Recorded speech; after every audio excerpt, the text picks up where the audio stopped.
หลังจากทอดปลาแล้วกะจิมาพัดเส้นหมี่ให้สุดหล่อต่อสุดหล่อไปเปิดตู้เย็นพาไปเห็นอันเส้นหมี่หันพี่น้องเอ้ยกะจำใจได้ต้องมาเฮ็ดแม่ก็เลยแบบว่า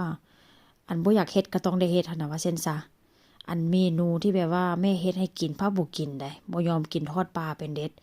นางไปเปิดตู้เย็นนางไปเห็นเส้นหมี่อยู่หั่นก็บ่หลายดอกเนาะประมาณถ้วยน้อยนึงนี่ล่ะก็เลยย่างมาหาแม่บ่กินเด้อผัดอันทอดปลาหั่นน่ะเปลี่ยนเป็นทอดปลาหั่นมาผัดเส้นหมี่ให้กินได้บ่ผัดแบบที่ว่าที่ผ่านมานะผัดใส่ไข่ว่าเส้นค่อยก็เลยจำใจพี่น้องจำใจได้มาข้างหม้อกระทะแล้วก็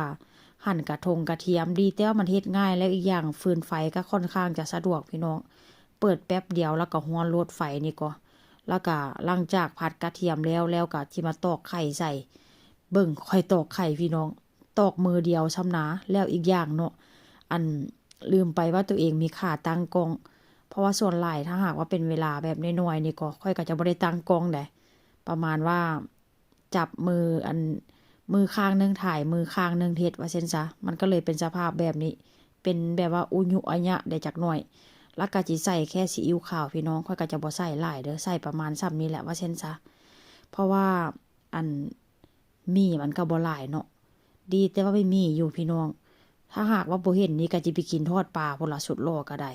แล้วก็อีกอย่างเป็นคนที่แบบว่ามักกินแบบว่าเส้นลูกค่อยนี่ก็เป็นพวกพวกพัดแต่ว่าเป็นต้มนี่บ่ปานใดได้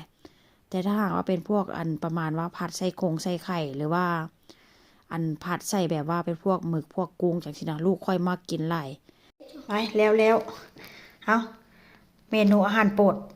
ผัดเส้นหมี่บอกว่าจะเป็นเส้นอีหยังมักเบิดยกเว้นเส้นอ้อยเอาไปแม่เปิดแม่บีบใส่ให้ลูกอาซี่เอาบีบเบิ่งแม่เบิดอันที่มักกินเอามวยเวได้ไหมโซล่าไอซีนมมวยเวอะกี้ไม่มาโจเฮ็ดมันสิแซ่บมือได้หั่นไหนอาซี่มาโจเซเป็นแม่บีบใส่ให้ลูกพี่น้องมักแบบนี้ได้เอ๊ะโอเคเอาคนเด้ชัวเวผัดเส้นหมี่ใส่ไข่แล้วก็บีบบักนาวใส่ให้เพิ่นมักขนาดได้ไหนมักมันเหี่ยหมดแล้วลูกแม่คนให้กินเป็นตาแซ่บอะแท้ว่าขีบไม้ถูกกับเป็นใส่ไม้ตะเกียบกับเป็นพ่อเพิ่นใส่บ่เป็นเด้อหันเด้อเอาเว้ยลองใส่ให้แม่เบิ่งดูลูกคอนเอเซคีบไม่ถูกนะเอาเว้ยcomo hace como sabes sí